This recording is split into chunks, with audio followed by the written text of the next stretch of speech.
Good morning dear students. आज हम विषय हिंदी व्याकरण का टॉपिक हमारा है विज्ञापन लेखन, जो अंग्रेजी में हम उसको एडवर्टाइजमेंट राइटिंग कहते हैं। आइए आज हम विज्ञापन लेखन के बारे में जानकारी प्राप्त करते हैं।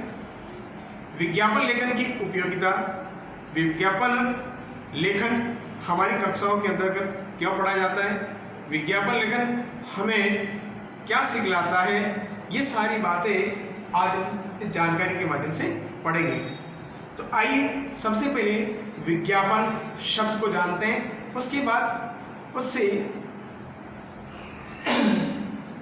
बाद उससे प्रयोग किए जाने वाली सारी बातें हम एक वन बाय वन या एक के बाद एक को जानने का प्रयास करते हैं। हिंदी शब्दों के अंतर्गत विज्ञापन शब्द वि उपसर्ग ज्ञा धातु और पन प्रत्यय के साथ मिलकर एक विज्ञापन शब्द बना है, जिसका अर्थ वि शब्द है जो उपसर्ग है, उसका अर्थ होता है विशेष मतलब जिसे स्पेशल कहते हैं। फिर देखिए ज्ञान से तात्पर्य होता है ज्ञान अर्थात जानकारी से करते हैं।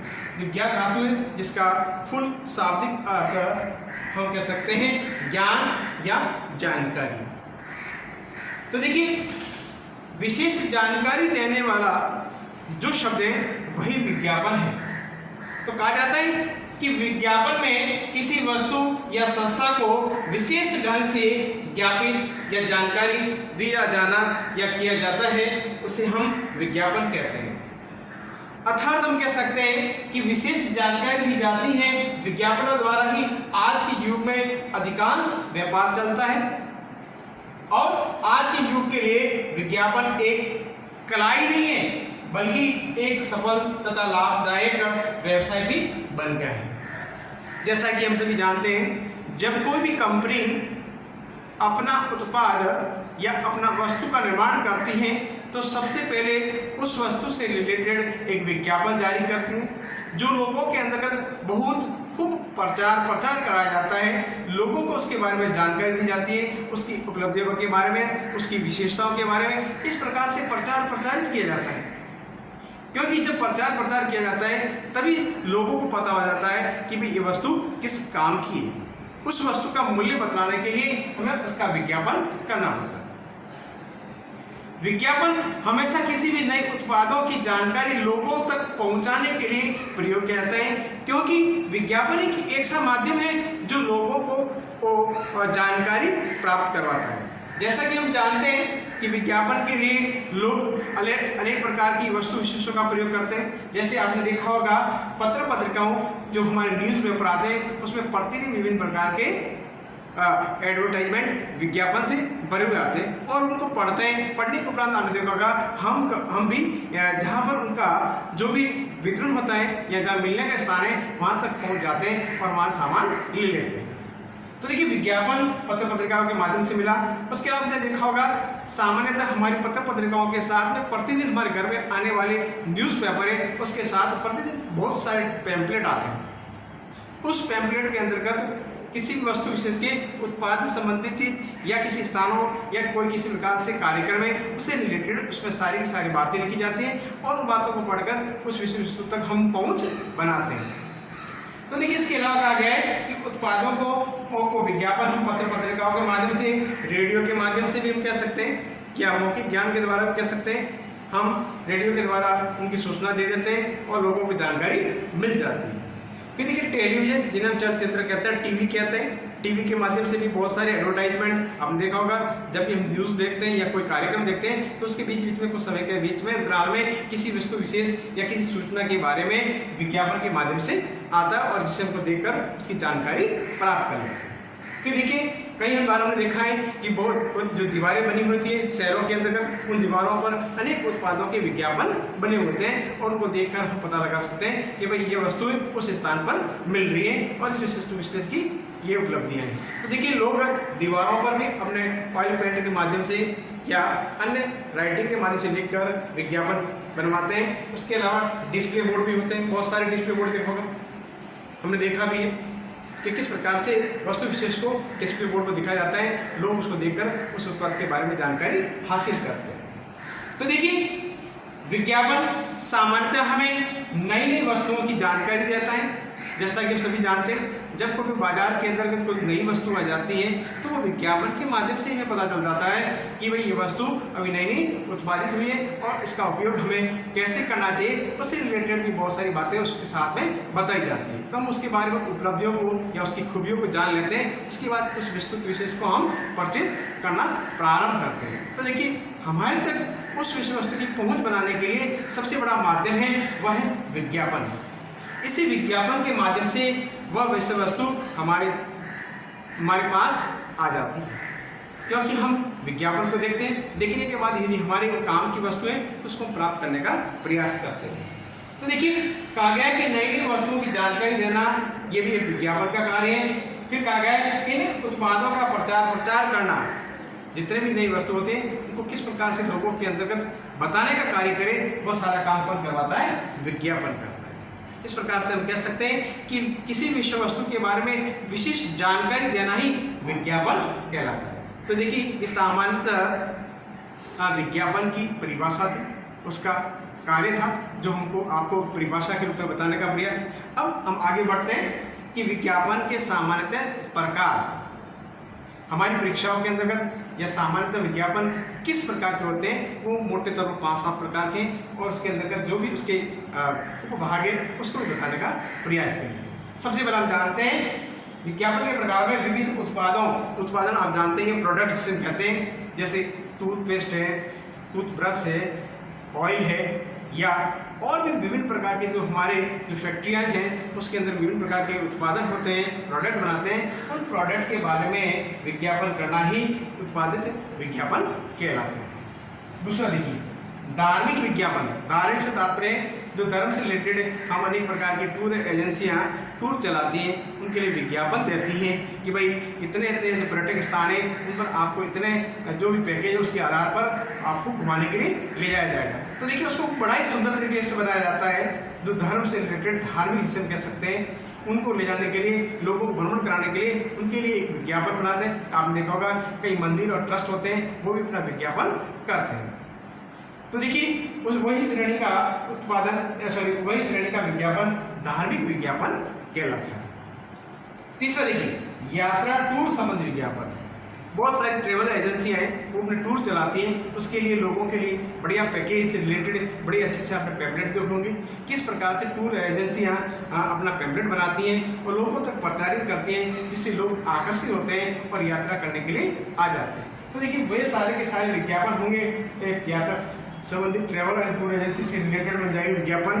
फिर देखिए, सरकारी विज्ञापन, रेल, सेना, केंद्र, राज्य सरकार उपलब्धियों और राज्य सरकार की अनेक प्रकार की ठेके पर देने के लिए या राज्य सरकार द्वारा अनेक प्रकार की नौकरियों के देने के लिए विभिन्न प्रकार की भी एक विज्ञापन प्रचारित करती है। तो सरकार से रिलेटेड भी सरकार की भी बहुत सारे जो अंग हैं, उन अंगों के द्वारा भी विभिन्न प्रकार के विज्ञापन दी जाती है, तो सरकारी विज्ञापन कहलाते हैं। फिर आगे देखिए, शादी है, विविध सेवाएं, ट्यूशन है, अस्पताल है, इंटरनेट है, टूर एंड ट्रेवल एजेंसी आदि संबंधी। यानी देखा होगा हमारी जो ट्यूटोरियल क्लासेस स्कूलें चलती हैं, आप ट्यूशन पढ़ने जाते हैं तो जो ट्यूशन पढ़ाता है वो भी ट्यूटोरियल क्लास के बाद बहुत बड़ा सा एक होर्डिंग लगाते हैं और उसके क्लास से रिलेटेड जितने भी उसकी खूबियाँ विशेषता होती हैं उनको बताने का प्रयास करते हैं और उनको अनेक प्रकार के आकर्षित करने के लिए अनेक प्रलोभन भी इसके साथ लिखकर बता देते हैं, जिससे अनेक प्रकार के स्टूडेंट जो इससे रिलेटेड होते हैं वो वहाँ तक पहुँच बना जाते हैं।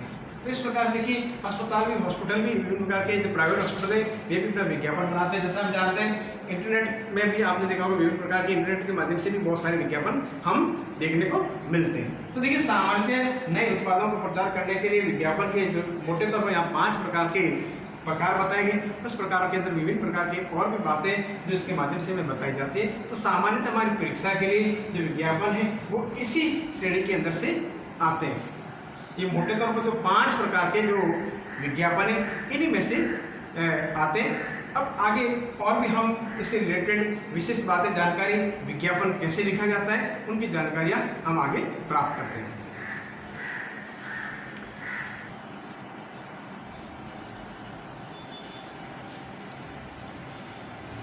अब देखिए, अब हम आगे जानते हैं कि विज्ञापन लिखते समय ध्यान देने योग्य बातें। जब भी हम विज्ञापन लिखें, परीक्षा के अंदर हमारा जो प्रश्न आता है उसका जब विज्ञापन लिखें तो कौन कौन सी बातें हो जिनको मद्देनजर रखें, या कौन कौन सी बातें जिन पर हमारा ध्यान होना चाहिए, उसी के आधार पर परीक्षा में दिए गए प्रश्न का उत्तर यानी विज्ञापन लिखना चाहिए। तो आइए अब हम उन बातों को पढ़ने का प्रयास करते हैं जिनके द्वारा हम एक बढ़िया सुस्पष्ट सुंदर विज्ञापन बना सकते हैं।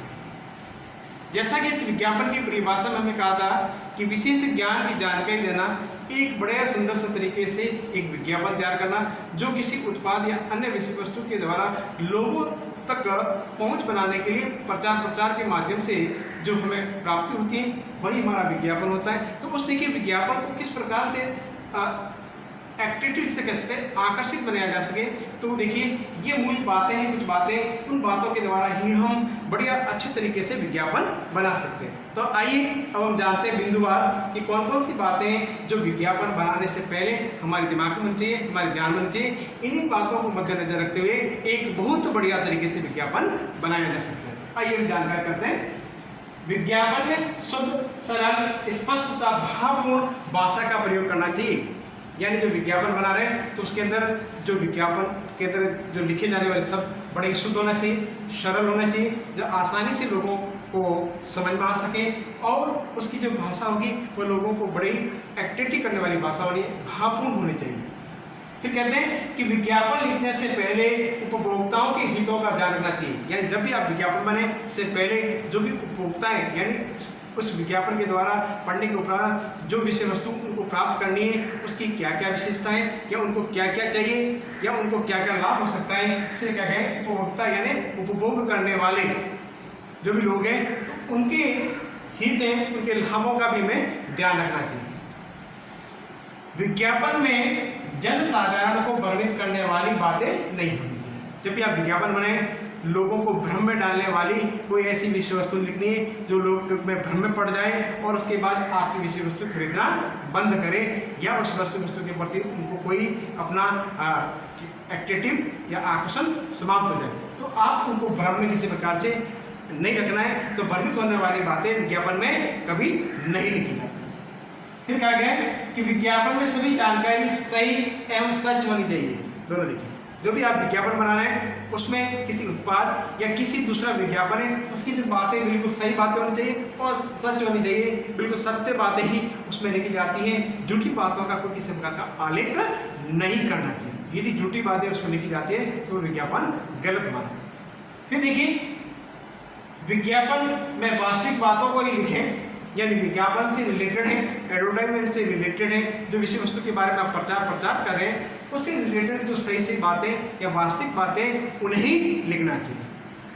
विज्ञापन देश के कानून के अनुरूप होना हो तथा नैतिकता व धार्मिक भावनाओं को ठेस न पहुंचाए। बिल्कुल हमारा स्पष्ट हो, जब भी कोई भी विज्ञापन हो किसी भी श्रेणी का हो तो उसके अंतर्गत हमारे देश में बने हुए कानून का बिल्कुल ख्याल न रखना चाहिए। कानून के विपरीत कभी कभी विज्ञापन नहीं बनाना चाहिए। उसके साथ साथ कहा गया कि लोगों की नैतिकता के आधार पर भी पूरा ध्यान रखना चाहिए, और हमारा ध्यान रहे कि किसी भी धर्म की धार्मिक भावनाओं को किसी प्रकार का उस विज्ञापन से ठेस नहीं पहुंचे, यानी हमारे विज्ञापन से उनके मन में किसी प्रकार का बुरा भाव नहीं हो जिससे हमारे प्रति कोई ईर्ष्या और द्वेष की भावना पनपे।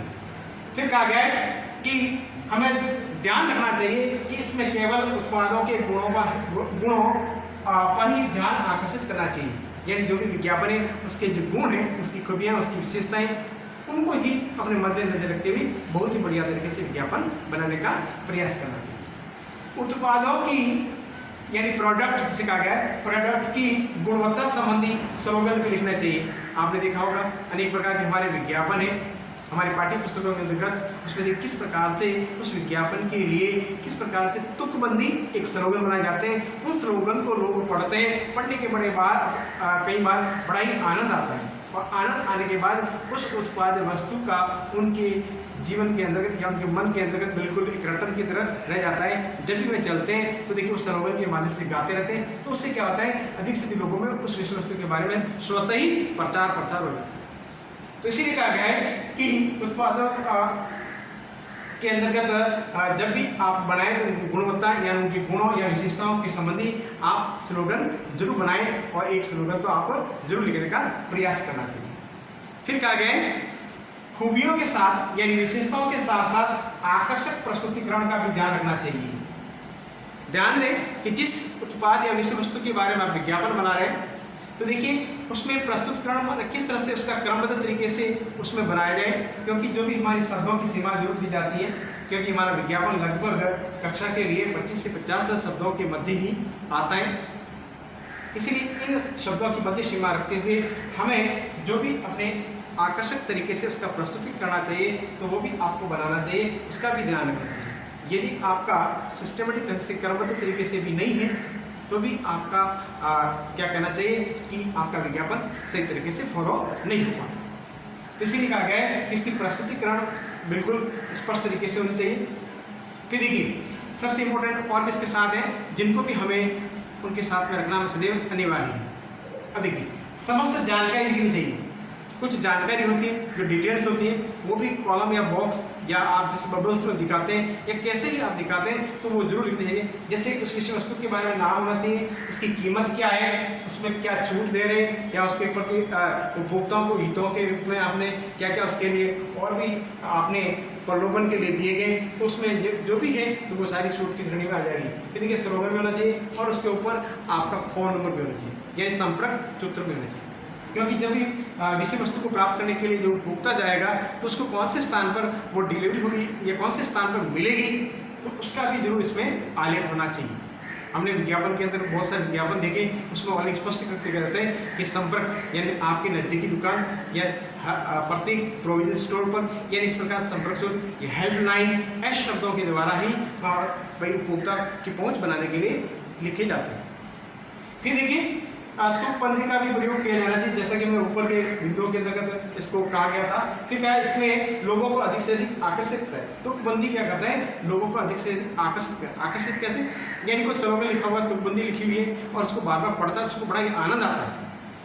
आनंद आने के बाद एक बार वो कहते हैं कि मैं इसको यूज़ कर लूँ कि भाई क्या है उसमें खूबियाँ और हो सकती है और भी किसमें क्या खूबियाँ हो सकती है। इस प्रकार उसके मन के अंदर अनेक अतिरिक्त भाव आ जाते हैं और तुकबंदियों के माध्यम से उसमें आने वाले भावों के माध्यम से वह शायद विषय वस्तु को प्राप्त करने की चेष्टा करता है या कोशिश करता है। फिर देखिए फिर कहा गया है कि वस्तु की विशेषता लिखनी चाहिए, यानी जिसकी उत्पादन या जो भी आप विषय वस्तु बना रहे हैं या जो भी हमारा विज्ञापन है तो उसकी जो विशेषता जरूर लिखनी चाहिए।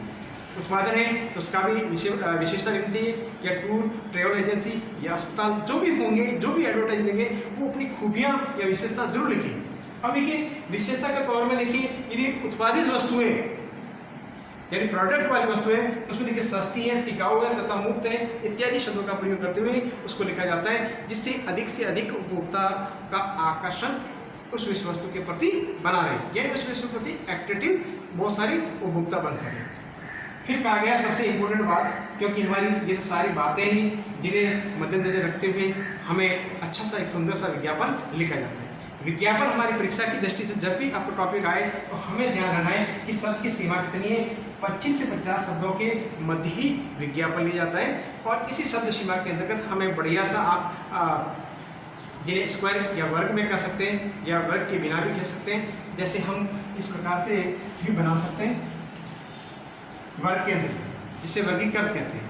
इसके अंदर जो भी आप विज्ञापन बनाएंगे तो वर्गीकृत कहलाएगा, और अवर्गीकृत कोई वर्गीकृत नहीं है तो आप ऐसे लाइनों के ऊपर जो भी बना कर आप बना जाते हैं, या एक A4 साइज जो हमारा आंसर शीट आती है उसमें बहुत ही सुंदर तरीके से बना जाते हैं, जिनकी चारों तरफ बाउंड्री न हो वो अवर्गीकृत कहलाता है। तो ऐसा भी विज्ञापन बनाया जा सकता है, लेकिन हमें ध्यान रहे कि हमारी परीक्षा के अंदर 25 से 50 शब्दों के मध्य बढ़िया सुंदर तरीके से विज्ञापन को तैयार करना चाहिए। फिर देखिए कहा गया है कि जब इस प्रकार से बनाते हैं और हमारे पास कोई ऐसी विषय वस्तु है जिसकी हमने पिक्चर्स भी बनाएंगे, इसका मॉडल भी बनाया हुआ है, तो देखिए उस मॉडल का चित्र भी हमें उस हमारे विज्ञापन के अंदर दर्शाना चाहिए। इसलिए कहा गया है कि समय और आवश्यकता के अनुसार चित्र भी बना सकते हैं, यानी जो भी विषय वस्तु हो, जैसे कॉलगेट है, टूथब्रश है, किसी ऑयल का है या कुछ ऐसे बुक्स का है, तो आप सामान्यतः इसका तस्वीर या फोटो भी बना सकते हैं, जिससे लोग उसको देखकर ही एट्रैक्टिव बना सकते हैं।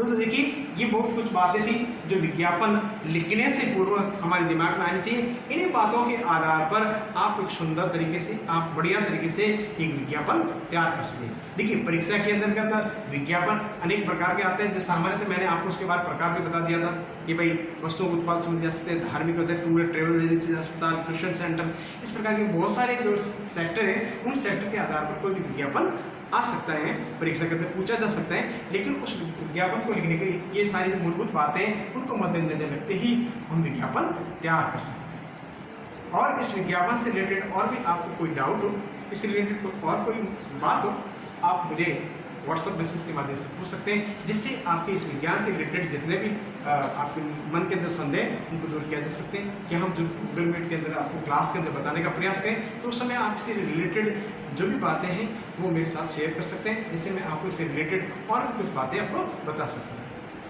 उसके अलावा इसके अंदर जो भी टॉपिक होंगे जो हमारी पाठ्य पुस्तक में दिए गए, हमारी ग्रामर की व्याकरण की पुस्तक के अंदर दिए गए, तो हम आपको उससे रिलेटेड और भी बताने का प्रयास करेंगे कि कौन कौन से टॉपिक हैं जो हमारी परीक्षा की दृष्टि से या परीक्षा में इस प्रकार से पूछे जाते हैं, तो उनको हम आपको हल करवाने का प्रयास करेंगे। धन्यवाद।